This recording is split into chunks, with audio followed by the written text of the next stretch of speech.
Bon, aujourd'hui, on se retrouve pour une nouvelle vidéo histoire. Et oui, une vidéo histoire, c'est la première de la chaîne. Aujourd'hui, on va parler d'une histoire complètement folle dont j'ai jamais vu personne parler, même en cours, même dans la vie, même sur YouTube.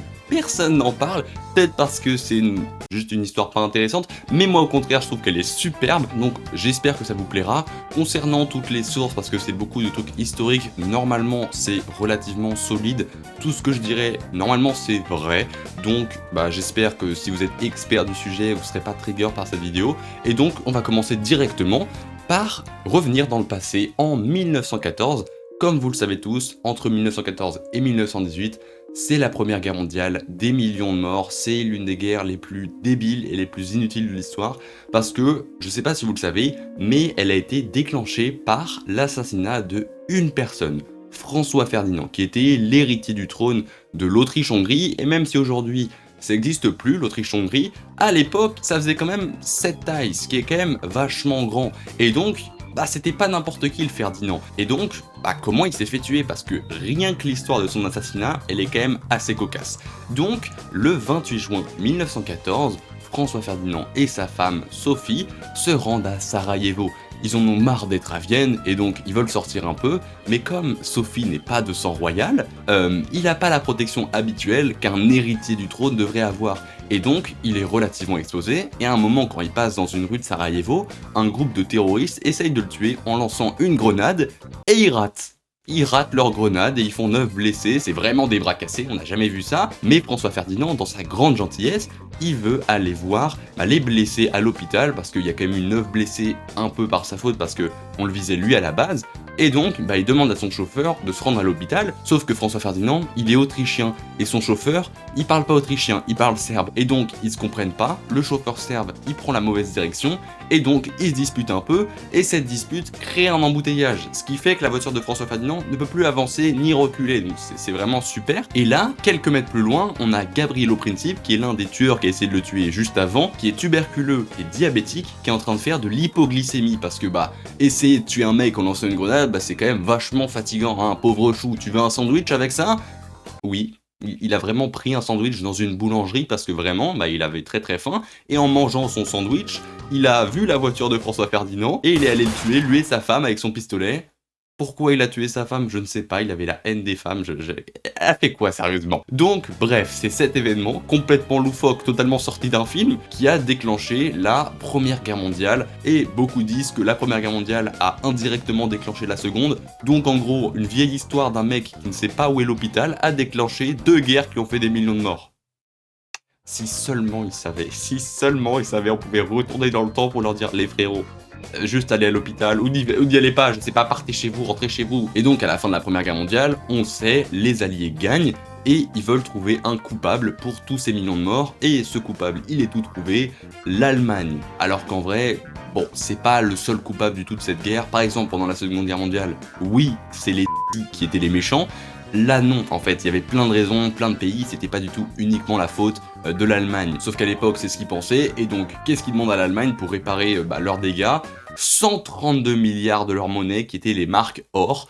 Et, je vous spoil un peu, ils ont pu rembourser seulement 19 milliards de marques or, donc très loin de la somme promise. Mais surtout, l'Allemagne d'après-guerre, ils sont pauvres de ouf en fait, hein. Ils viennent de mettre 4 ans de toute leur économie dans la guerre, et ils ont quand même perdu, donc ils sont vraiment pas riches. Alors il n'y a pas trop de chômage, les gens arrivent à retrouver du travail, mais quand même c'est la maxi sauce, et le pays est pas en super état, ils ont pas beaucoup d'argent, et ils doivent rembourser cette énorme dette, et donc comme ils ont pas d'argent, qu'est-ce qu'ils décident de faire? D'imprimer des billets. Sauf que la vie c'est pas un jeu vidéo, et si tu imprimes et que tu crées de l'argent de littéralement nulle part, évidemment ton argent il va valoir de moins en moins parce qu'il y en a de plus en plus en circulation. C'est le principe de l'inflation que vous devez connaître. Il y en a chaque année, 2% d'inflation c'est normal, mais à cette période c'est pas 2% là. En janvier 1920, un dollar américain valait 40 marques or. Ce qui déjà n'était pas ouf, mais pour l'instant c'est de la rigolade. Alors au début, le fait d'imprimer des billets, ça marchait relativement, parce que déjà c'était une nouvelle monnaie, ils en imprimaient pas trop, mais très vite tout a basculé, et à un moment il y a eu un tournant, et ça va totalement partir en cacahuète. Donc à ce moment-là, je veux quand même le préciser, mais leur nouvelle monnaie, elle s'appelle le papier marque, et elle valait déjà 10 fois moins que l'ancienne, qui était le gold mark. Ce qui déjà était horrible, hein. Imaginez demain le dollar vaut 10 fois moins que ce qu'il vaut actuellement. Je sais pas si l'économie tiendrait, elle tiendrait pas, on va pas mentir. Sauf que là, c'est l'Allemagne, c'est pas une monnaie mondiale, donc bon, ça va à peu près. Et comparé à ce qu'on va voir plus tard, c'est rien, 10 fois moins, c'est rien du tout. Bon, on avance un peu dans le temps, et en octobre 1922, 1 dollar vaut 4400 marks. Alors je vous rappelle quand même que 1 dollar de l'époque, c'est pas 1 dollar de maintenant, hein. Les dollars à l'époque valaient environ 16 dollars de maintenant, ce qui est beaucoup plus. Le dollar avait vraiment une grosse valeur, mais ça montre quand même que le mark valait déjà plus grand chose, hein. On avance encore un petit peu, en février 1923, 1 dollar vaut 49 000 marks. 6 mois plus tard, 1 dollar vaut 760 000 marks, sa mère, genre 760 000 marks, et évidemment, les billets, il faut les augmenter de valeur parce qu'ils valent plus assez. Imaginons, vous avez des billets de 1000 marks, 1000 c'était quand même beaucoup avant toute cette inflation débile, et il faudrait 760 billets de 1000 pour avoir 15 dollars, donc ça serait absolument ridicule. Donc ils commencent à faire des billets abusément grands, genre des billets d'1 million de marks, parce que pourquoi pas. Je vous rappelle quand même que le billet le plus gros produit actuellement en Europe, c'est le billet de 200 euros. 200 euros. Là on parle d'1 million de marks, qui valait rien, hein, mais 1 million quand même. Bon, à ce moment-là, ils ont quand même eu pas mal de chance parce que l'inflation a finalement ralenti, elle s'est stabilisée, sauf que pas du tout. Juste après, ils font un billet de 50 millions de marks.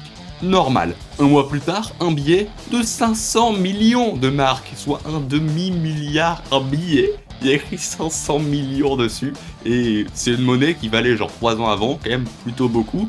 Là, elle vaut plus rien, hein. Et vous savez, c'est quoi le pire? C'est que c'est pas du tout le plus gros billet qu'ils ont fait. Pas du tout, c'est même pas proche. Le plus gros billet qu'ils ont fait, préparez-vous bien, 100 000 milliards de marks. C'est pas une blague, je n'exagère pas. 100 000 milliards de marks, soit 100 billions. Voilà le chiffre.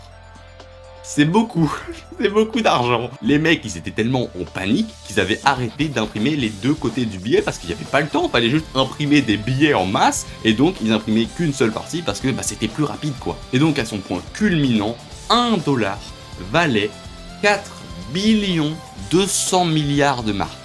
Est-ce que c'est bon pour vous? Je peux pas dire un c'est bon pour vous plus fort que celui-là. Tout à l'heure, on parlait de 4400, là c'est 4 billions 200 milliards de marks. C'est absolument ridicule. Pour vous dire, c'est la deuxième plus grosse inflation de l'histoire de l'humanité. Je sais pas comment c'est pas la première, honnêtement. Comment il y a un truc qui est pire que ça, je ne sais pas. Mais donc, du coup, c'était quoi les conséquences en Allemagne? Parce que là, on part de la valeur du billet qui vaut juste des sommes astronomiques, mais qui vaut quand même rien.